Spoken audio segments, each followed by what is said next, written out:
Era 2, Gobekli Tepe, and the first temples. What if everything we think we know about civilization is backward?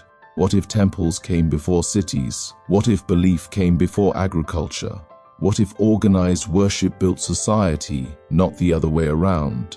This chapter is Gobekli Tepe and the first temples.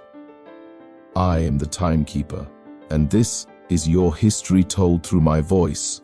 Come, walk with me through time and witness the world as it was meant to be remembered.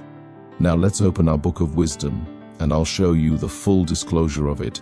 Segment 1. Where we stand in time.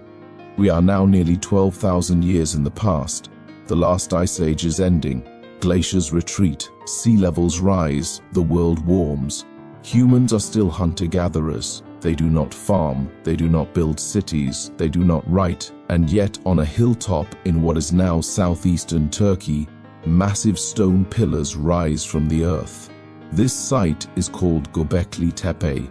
It predates Stonehenge, it predates the pyramids, it predates pottery, and it should not exist.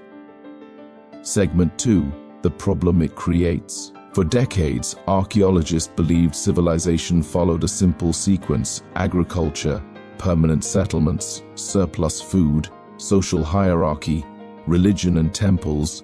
Gobekli Tepe reverses that order. The pillars at this site are carved with animals, abstract symbols, towering T-shaped monoliths. Some weigh up to 20 tons. This required planning, cooperation, skilled labor, organization, but there is no evidence of farming nearby when it was first built. No permanent village, no clear ruling class. So the question becomes, why would mobile hunter-gatherers build a temple? What force was strong enough to unite them before survival was secure? Segment 3. A radical idea emerges. In the 1990s, German archaeologist Klaus Schmidt proposed something radical.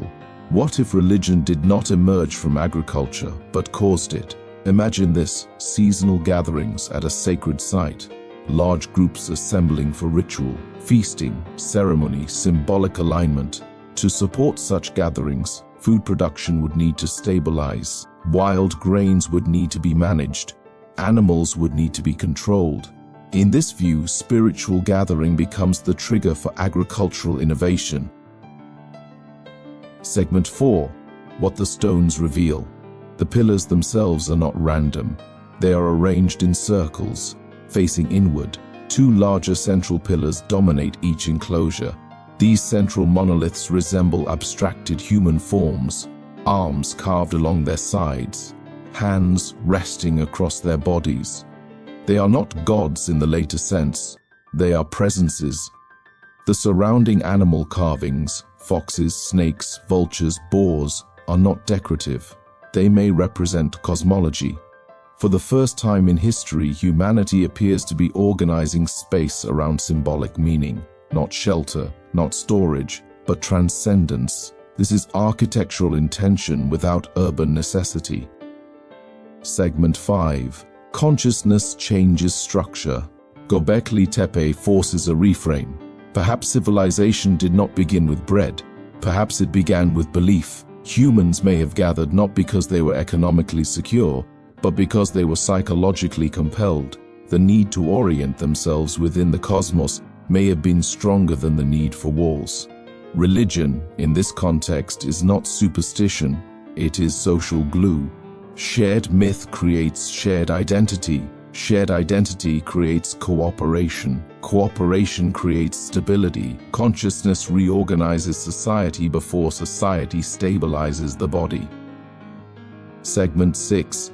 What changes after this? Within a few thousand years, true agriculture emerges across the Fertile Crescent. Permanent settlements appear. Domestication becomes systematic. Hierarchies develop.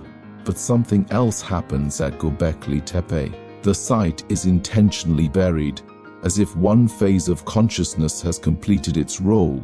It is transition. From this shift, cities will rise, laws will form, Empires will expand, but beneath all of it lies a deeper truth. Civilization was built around shared symbolic order. On a quiet hill in ancient Anatolia, stones still stand. They do not speak, but they testify. Civilization did not begin with survival alone. It began with a question and the courage to build around it.